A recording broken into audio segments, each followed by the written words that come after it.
Let's review what a strong acid is. A strong acid is an acid that will completely dissociate. So it'll look like this. You have HCl, for example, a common strong acid, and you have water molecules. So it's going to be in a solution, is an aqueous solution. So we have hydrochloric acid, we put it in some water. What we're going to have is a proton transfer to form the chloride ion and the hydronium ion, which we sometimes just write out as H plus because it's faster.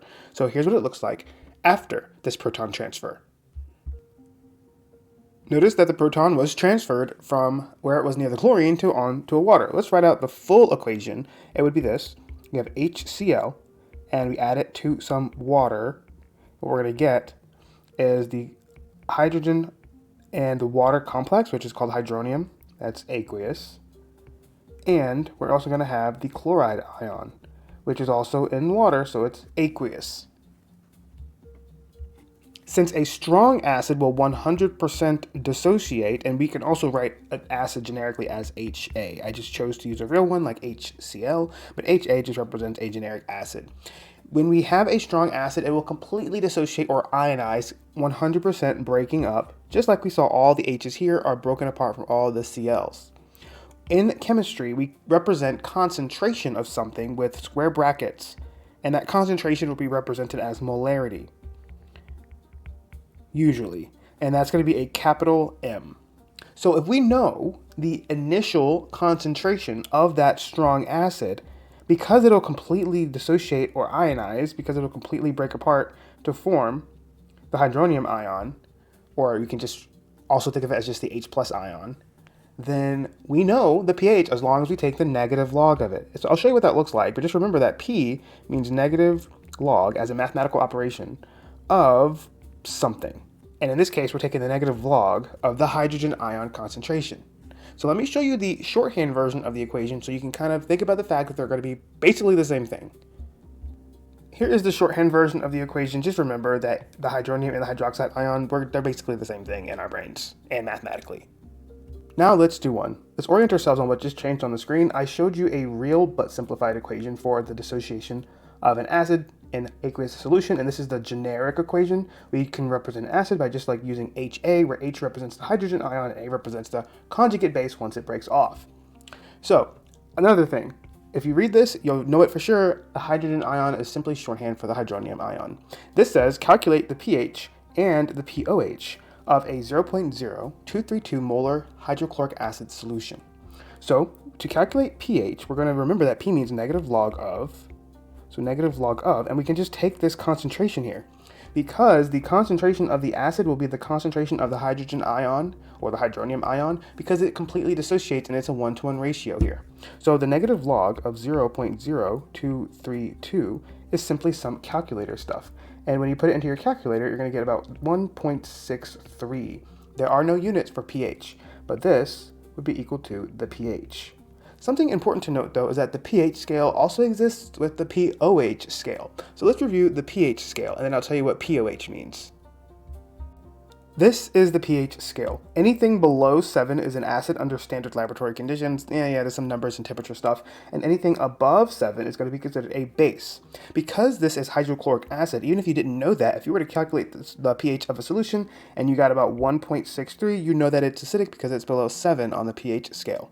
But the pOH scale is basically reversed. It's not that common, and it's mostly just something for you to be familiar with when you're first learning about acids and bases, but the pOH scale is literally just the rest of it. So to calculate pOH in the simplest way, all you got to do is subtract the pH from 14, because pH plus pOH, which is the negative log of the hydroxide ion concentration, of which there's always a little bit in a solution with water, the pH plus the pOH is equal to 14. So, since we know the pH is equal to 1.63, and we want to calculate the pOH, all we got to do is subtract 1.63 from 14 using some basic algebra, which is just, in this case, subtraction to find the unknown value. So here's the simple equation for how to calculate pOH when you're given the pH, and we get 12.37. You will very rarely use or have to calculate the pOH, but just know that it is basically the opposite of the pH scale. You just subtract the pH from 14, and that gives you the pOH. Here's another one. If we have the concentration, so let's learn how to actually understand this notation. Square brackets means concentration of something expressed in the units of molarity. So if the concentration of nitric acid, that's what this basically says. And if we wanted to be specific, sometimes you might also see a little not here in the subscript position, which basically means if the initial concentration of the nitric acid is equal to this value, what's the pH? And since nitric acid is one of the few strong acids you do need to memorize, then you can just remember, at least it's easy in this way, take the negative log of that concentration. So if we take the negative log, which remember, that's what P means.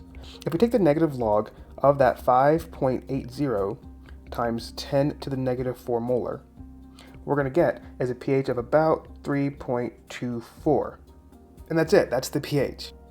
Here's another example. In this one, we have the pH of a hydrobromic acid solution, and we're given the pH of 4.61. The first one's pretty easy. How do you calculate the pOH? Just subtract it from 14. But then we have to do an unlog, so to speak, where instead of determining the pH from the hydrogen ion concentration, we are given the pH, and we need to determine the hydrogen ion concentration from that. So you got to work backwards. So here's the first one. To determine the pOH, given the pH, you just take 14 and subtract the pH, which is 4.61, and that gives us about 9.39 as the pOH. Super easy. But when you are given the pH and you want to determine the hydrogen ion concentration, you're going to put down the base 10 and then raise that 10 to the negative pH. So what that translates to in this problem is 10 raised to the power of negative 4.61. And you just throw that into your calculator. As a result, we get about 2.45 times 10 to the negative 5. And don't forget your units. Because you just calculated a concentration, it's going to be the units of molarity. So it's going to be a capital M. This is equal to the concentration of the hydrogen ion, or reality, the hydronium ion, in that aqueous solution.